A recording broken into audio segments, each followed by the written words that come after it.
మహోన్నతుడైన మా పరలోకపు తండ్రి, సర్వ సృష్టికర్తమైన దేవ, మీ పరిశుద్ధ నామానికి స్తుతులు స్తోత్రాలు చెల్లించుకొనుచున్నాము. మీ అపారమైన కృపతో మా జీవితాలలో మీరు అనుగ్రహించిన ఈ నూతన దినాన్ని బట్టి కృతజ్ఞతలు. యేసుక్రీస్తు ప్రభువు శిలువ త్యాగము ద్వారా మాకు అనుగ్రహించిన నిత్య రక్షణను బట్టి మిమ్మును గణపరుస్తున్నాము. ప్రభువా, మా ఆలోచనలు, మాటలు, ప్రవర్తనలో మేము చేసిన ప్రతి పొరపాట్లను క్షమించి ఇతరులను క్షమించగల హృదయాన్ని మాకు దయచేయండి. ఈ రోజంతా మేము వేసే ప్రతి అడుగులో మీ సన్నిధిని తోడుగా ఉంచి మా చేతి పనులను సఫలం చేయండి.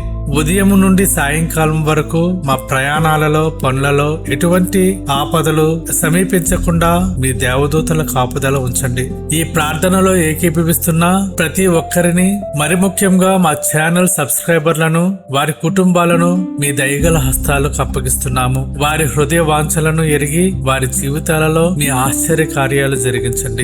దీర్ఘకాలిక వ్యాధులు, అనారోగ్యాలు, బలహీనతలతో బాధపడుతున్న ప్రతి ఒక్కరిపై మీ స్వస్థత హస్తాన్ని చాచి సంపూర్ణ ఆరోగ్యాన్ని ప్రసాదించండి. మానసిక ఒత్తిడి, భయాందోళనలతో నలిగిపోతున్న వారికి మీ పరలోక సమాధానాన్ని, నెమ్మదిని దయచేయండి. చదువుకుంటున్న విద్యార్థులకు జ్ఞానాన్ని, ఉన్నత చదువుల కొరకు మంచి అడ్మిషన్లను, రాసే పరీక్షలలో మంచి విజయాన్ని అనుగ్రహించండి. మంచి ఉద్యోగం కోసం ఎదురు చూస్తున్న యువతకు తగిన జీవనోపాధి మార్గాలు తెరవండి. వివాహ ప్రయత్నాలలో ఉన్న వారికి అనుకూలమైన సంబంధాలను కుదుర్చి జీవితంలో స్థిరత్వాన్ని దయచేయండి. తీవ్రమైన ఆర్థిక ఇబ్బందులు, అప్పుల భారంతో కన్నీరు కారుస్తున్న కుటుంబాలకు మీ సమృద్ధినిచ్చి అప్పుల నుండి విముక్తి దయచేయండి. సొంత ఇంటి కోసం ఎన్నో ఏళ్లుగా ప్రయాసపడుతున్న వారి చిరకాల కలను మీ దయతో నెరవేర్చండి. సంతానము లేక దుఃఖిస్తున్న దంపతులకు గర్భఫల ఆనందాన్ని ప్రసాదించండి.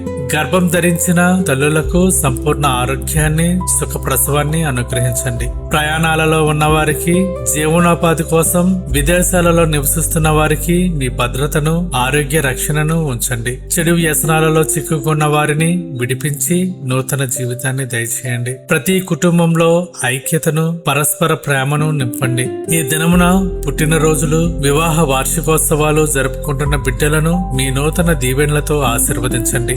దిక్కులేని అనాథలు, వితంతువులు, నిరుపేదలను మీ కృపతో ఆదరించండి. మీ సువార్తను ప్రకటిస్తున్న దైవజనులను ఆత్మబలంతో నింపి సంఘాలను బలపరచండి. నూతన ఆత్మల రక్షణను అనుగ్రహించండి. మా దేశాన్ని, అధికారులను మీ జ్ఞానంతో నడిపించి శాంతి భద్రతలను స్థిరపరచండి. ప్రకృతి విపత్తుల నుండి ప్రజలను కాపాడండి. ఈ రోజంతా మీ నామ మహిమార్థమై జీవించే కృపను ప్రసాదించమని వేడుకుంటూ మా మనవులన్నింటినీ మా రక్షకుడైన యేసుక్రీస్తు నామంలో అడుగుచున్నాము తండ్రి. ఆమెన్.